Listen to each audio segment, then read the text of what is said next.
Hi everyone and welcome to another video by Edolio. In this video, we'll learn how to use Hlookup in Excel. Now, some of you would have heard about Hlookup or some of you would have heard of vlookup. So Hlookup is a similar function to vlookup.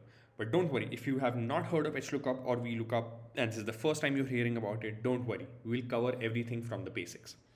Now, there is one fundamental thing I want to cover first before we deep dive into how to use vlookup. And that is to identify when to use a vlookup formula or a Hlookup formula. As you go and learn Hlookup and then vlookup, it is important to know in which situation which one is to be used. A lot of people go and straight away uses vlookup, but in a lot of very rare cases, you might need to be using Hlookup. So let's first understand how to differentiate which formula we need to use. Now we have a sample problem statement. We have a product TV and we want to find the price of this TV. Now the price is in two tables. There is table 1 and there is table 2. Both have the same data, but the structure is different. And this structure will help us identify, do we need to use vlookup or Hlookup?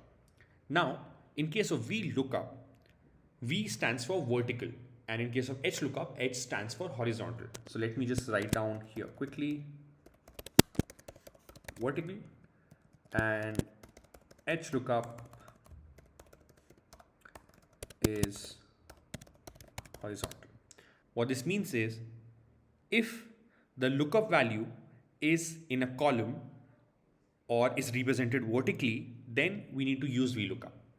Or if the lookup value comes horizontally or is in the first row, then we need to use Hlookup. So for example, if we are using this table, then the lookup value, which is TV, comes horizontally here in a row. That means we need to use Hlookup. But if we consider this table, then the lookup value is in this column in a vertical data set. That means we need to use vlookup.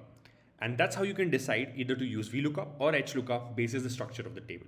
Now that it's clear, let's quickly jump and see how Hlookup works. So I have an example data set here. We have student name, we have their marks in physics, chemistry, and maths. Now what we want to do is we have the student Jack and we have the subject physics and we want to find out the marks.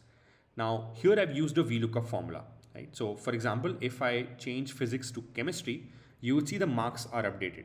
So Jack's marks in chemistry is 90. You can validate here, Jack's marks in chemistry is 90. Now if I change it to maths, it'll become 87, which you can see right here, 87. So that's how Hlookup is working. So Hlookup is taking the lookup value maths and trying to find it here in this first row. Once it finds the math value, it finds the marks of Jack in the corresponding row. So that's how it's fundamentally working. So Excel searches the lookup value horizontally.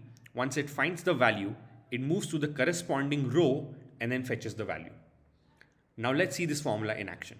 So we have the same set here, and now here we can mention what subject we are looking for. So let me just write maths. Now what I'm going to do is I'm going to create the Hlookup formula. So equals to Hlookup, open the bracket. Now you can see there are essentially 4 different arguments or variables of this formula. The first is the lookup value. Now lookup value is the value that you're trying to find. So right now the lookup value is the subject. We want to find maths, right? Now I'm going to put comma. Now second argument is table array. What's the data range where this function has to run? So I'll select this entire table right here. Now I'm going to put a comma. And the next thing it's asking is which corresponding row to fetch the value from. Once it identifies where math lies, then it will move to that particular corresponding row. So let's say in this problem statement, I want to find the marks of Jack. Right? Now what I'm going to do is I'm going to count and find out which row Jack's marks are in. So this is row 1, row 2, 3, 4, 5, 6. So it's 6. So that's what I'm going to type here, 6. I'll put a comma. And now there are 2 options that you can use, true and false. Now in 99.9% of cases, we should use false, which means we are telling Excel that, hey, give us the exact match. If you are unable to find the value, please do not give us a value. But if you use a true match, that means even if Excel is not able to find the exact value, it will find the nearest value. And that's a problem because in case you want accurate results, it will not be accurate because Excel will give you an approximate match. So it's always better to use exact match, and that's why I'm gonna write false here. Close the bracket, hit enter, and done. Now you can see Jack's score in maths is 87 right here. Now if I change this and delete this and let's say put chemistry, then you can say it's 90. Now this is Jack's marks, right? What if we want to look at, let's say Rachel's mark? So let's put Rachel here. Now what I'm going to do is I'm going to double click and I'm going to delete this third argument, which is row index number. Now I'm going to tell Excel, where does Rachel's marks lie? So I'm going to do the counting. So first row, second row, third row. So Rachel's data is in the third row. So I'm going to put 3, enter, and done. So you can see Rachel's score in chemistry was 75 and 75 is here. I can also quickly change this to physics and see 91 here, 91 here. And that's how Hlookup works. It takes the lookup value, find it horizontally, and once it's found the value, it moves to the corresponding row to fetch that particular value. And that's how it works. Now that you know Hlookup, it's super important for you to know how vlookup works, because in majority of the cases, you will be using vlookup more than Hlookup. And vlookup is one of the most important formulas in Excel out there. So if you want to learn that, we have already created a tutorial on vlookup. The link is in the description below. If you like the video, make sure to smash the like button and also subscribe to our channel, because this will show us support to make more such content for you.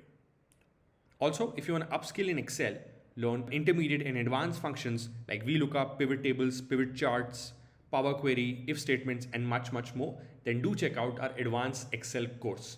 The link is in the description below. Thank you so much, and I'll see you in the next video.